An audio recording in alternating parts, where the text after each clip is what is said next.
So today I'd like to talk about fascism. Now, World War I had led to two unprecedented events. The 1915 Armenian genocide, where 1.5 million men, women, and children were murdered as they were taken on death marches, and European nations said nothing. And 2 years later, the 1917 Bolshevik Revolution and the emergence of communism. Now, why did a revolution erupt in Russia? Well, the conditions in Russia were more dire than everywhere else. This country had lost millions during World War I, more in absolute numbers than any other European country. At the same time, they'd faced rapid industrialization and urbanization. For instance, in 1917, more than 2/3 of Petrograd's working force worked in factories where there were more than 1,000 workers. The conditions in rural areas were also grim, and there was the violence of pogroms against Russian Jews. So the Bolsheviks, led by Vladimir Lenin, decided to lead an uprising to undo the situation, and they adopted the name Communists in reference to Marxist theory and the Communist Manifesto that had been published in the 19th century. In October 1917, they seized key facilities, drove out the government, and presented the supreme power to a Congress of Soviets while claiming their right to head government. And what did the Bolsheviks achieve? They abolished private property, they nationalized factories, they allowed peasants to keep land seized during the war, and they gave both men and women the right to vote. They also legalized divorce, the right to abortion, and later established daycare nurseries for all. However, conservatives resisted this revolution, and a civil war broke out, opposing communists who were known as the Reds and counter-revolutionaries, known as the Whites. In 1922, the Civil War ended with a defeat of the Whites, and from then on, the USSR, that is the Union of Soviet Socialist Republics, was created, or what became known as the Soviet Union. Now, this takes place in the era of mass politics everywhere in Europe. That means the moment where mostly every ordinary citizen had the right to vote and participated in politics, and where you see the right to claim to political voice, not just through electoral vote, but also through demonstrations all throughout Europe. 1922 is also the year when fascist leader Benito Mussolini came to power in Italy. He organized a march to Rome with his paramilitary forces, threatening a political coup, and did not win elections, nor really succeed in a coup, but was granted power by the king. Remember that the same will happen to Hitler, who was appointed chancellor in January 1933. The Nazis did not win elections either. It was actually Mussolini who first used the label fascist when he founded the Fascio di Combattimento in Milan on March 23, 1919. So first, let me define fascism. Fascism has always been hard to define, even though it is the one political ideology that emerged in the 20th century, as opposed to socialism, liberalism, and communism. And that's because fascism was only held together by vague principles. It never had a clear political program, nor did it have a coherent political vision aside from these principles. Now, Mussolini famously said that fascism is not a church, it is a training ground. So the question is, a training ground for what? Well, for the fascists, it was a training ground for revolution. And notice how Mussolini would use military vocabulary. So for fascism, revolution was not simply a return or a conservative reaction. It was to be a regeneration and transfiguration of an entire society, a task fascists deemed especially urgent. Mobilizing the forces of modernity in the service of purification by force, fascism sought to establish a new redemptive social and political order. Now, fascists claim to be neither left nor right. By that, what they meant is they refused socialism, they refused communism, they refused anything that had to do with the left, and they also considered conservatives to be too old-fashioned, too timid, too scared of harnessing the powers for rebirth and regeneration. So fascists overall were driven by a desire for national unity, purity, and rebirth in the face of an imagined and fantasized decline, degeneration, and decadence, words that appear often in fascist speeches and text. In fact, fascists celebrated political militarism, the glorification of violence and war, and this vague call for revolution. And they typically denounce a whole host of political enemies. They denounce capitalism, liberalism, democracy, conservatism, socialism, communism, parliamentarism, pacifism, tradition, and modernity and Enlightenment rationality. They especially singled out communism. In fact, they believed communism to be a nightmare unleashed by modernity, and this stood at the heart of their revolutionary promise and how fascism appealed to many. So against a communist international that they argued would undo the foundations of Western civilization, they called for a mythical and violent national rebirth. And fascism considered communism to be especially threatening because it was a symptom of Judeo-Bolshevism. That was a fascist expression. That is because for some variations of fascism, like Nazism, the true radical and apocalyptic enemy was the Jews.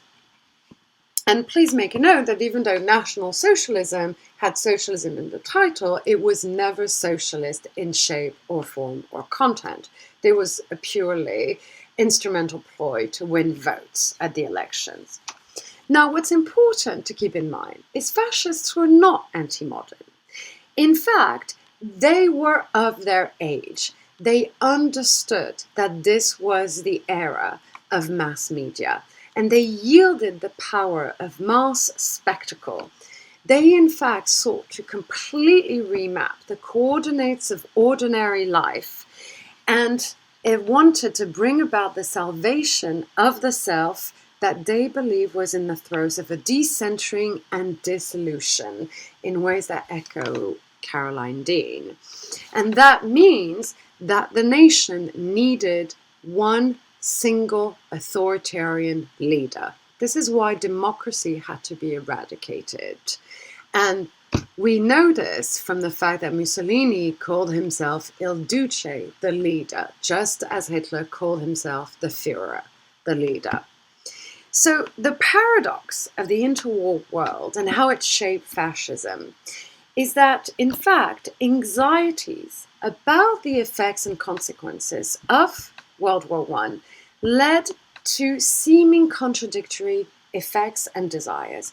On the one hand, a profound desire for return to a nostalgic era, to an idyllic past that had never existed, an obsession with peace, security, and order, but at the same time, an incredible cultural and intellectual effervescence. Now, fascism also believed in imperialism, and in fact, imperialism as idea, fantasy, and practice drove the racial ambitions of fascism, of the Third Reich, led by Hitler, as well as Mussolini's vision of a united Mediterranean under Italian rule. So fascism and Nazism celebrated nation, civilization, and race. In Italy, for instance, the futurist aesthetic of pure force and geometry became integrated with a fantasy about the smooth black body that appeared in fascist images and in mass media and advertising. And these racial fantasies, in fact, organized a project of making a new fascist man who would conquer and rule beyond national borders. So both Hitler and Mussolini sought to restore the imperial greatness of civilizations that they wanted reborn. They invoked monumental history, an ancient Roman past for Italy, an ancient military and medieval German past for Germany, and they traced an unbroken line between this imagined antique past and a future-oriented militarism in order to argue for their right to empire, like other European nations. And to give you an example, in 1935, Mussolini invaded Libya and Ethiopia and Albania in 1939 and sought to remake these territories in the fascist mold through architecture, law, and violence. Just as Hitler, when he declared war in 1939, sought to create the Third Reich as an European empire ruling the European continent. And this is in part because both Mussolini and Hitler were World War I veterans, obsessed with their nation's humiliating defeats at the end of the war. Now, Hitler dreamt of brutal militarism, and that is what he will try to bring about. So, against the work of national mourning from World War I, the decadence of the Weimar Republic, which had come into being in 1919 in Germany, or the cultural innovation of the crazy years, Hitler and Mussolini reveled in the beauty of battlefront death, the regenerative force of active violence, and the vitalism of collective rituals honoring absolute male, patriarchal, and national authority. Mussolini said, "Everything is in the state, nothing against the state, nothing outside the state." But that meant a state led by one man who ruled with an iron fist and got rid of all of his political enemies.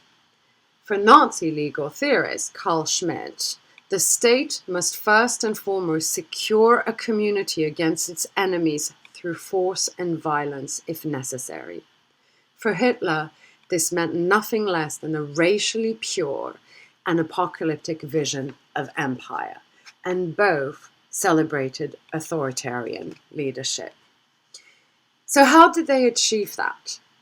Well, in 1932, Joseph Goebbels, who was a close sort of confidant and later minister of Hitler, explained, and these are his words, "Man is forced from the brute material of the masses. A people gives it its skeleton, and a firm structure provides it with a creative breath that elevates the people to the rank of the nation." And in fact, that is what the leader was supposed to do, to mold the masses into a nation. And here I want you to think about how, for instance, the photographs of disjointed dolls by Hans Bellmer, the German artist that had evoked the haunting spectre of dismemberment of death from World War I, and his uncanny female figures suggested that sexual difference was unstable, but that in fact, for the Nazis, only the new man would get rid of these anxieties. So the Nazi man was to be whole, transcendent, his virility dependent upon the repetition of violence over and again. So what we see is that most fascisms, whether Italian, whether Nazi, or even French, pursued similar goals. Like the French fascist writer Robert Brasillac, they demanded a pure nation, a pure history, a pure race.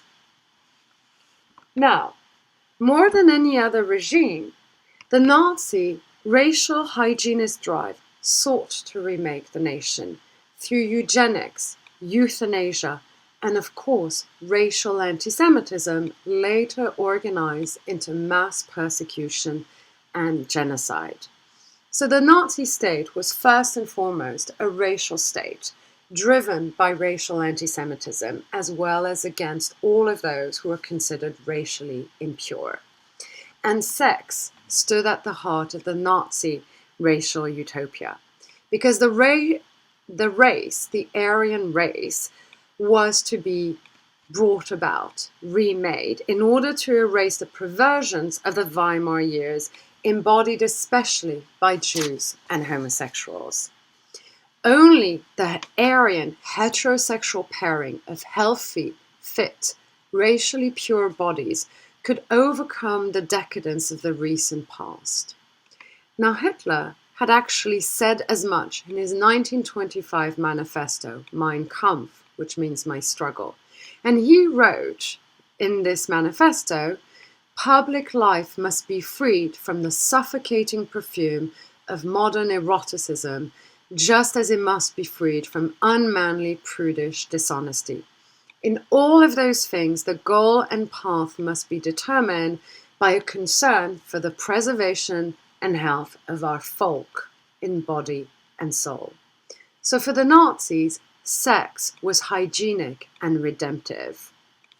And in fact, the racial purity the Nazis demanded required an obsessive scrutiny and regulation of sexual relations within and outside the bonds of the traditional family. And that's why in part they encouraged premarital sex for Aryans, but then carefully monitored sex amongst Aryans so that the blood remained pure. So in that sense, they were different from Italian fascists. For the Nazis, those deemed deviant, perverse, and racially impure or suspect had to be excluded from reproduction. And Jews and homosexuals, and by that they meant men, were the most reviled amongst them. So state and violence and the law were harnessed in the service of this ideological project. And Nazis prosecuted any instance of, I quote, interracial sexuality, or what they called race defilement. They threatened and undid what they called mixed marriages, that is, marriages between Aryans, and remember, Aryan does not exist as a race, it's an imagination and a construction from the Nazis and Jews. They wanted a nation, an Aryan nation free from any contamination and corruption. So those who fell outside of the Nazi racial and hygienist utopia were deemed lives unworthy of life. And this is a Nazi term. And they were to be eradicated, literally, from the national community. So we can see how the sublimation of sex and its imbrication with race anchored the national community that both fascists and Nazis dreamed of. And public rituals, rallies, gatherings, demonstrations, where homosocial affairs, where affect and desire were always directed towards the invisible, virile authority of the charismatic leader. And this also influenced the French fascists, who, after they staged a coup in 1934 that failed, decided to unite and call for the end of the French socialist republican democracy that existed and was brought to power in 1936, and that you will read about in today's chapter.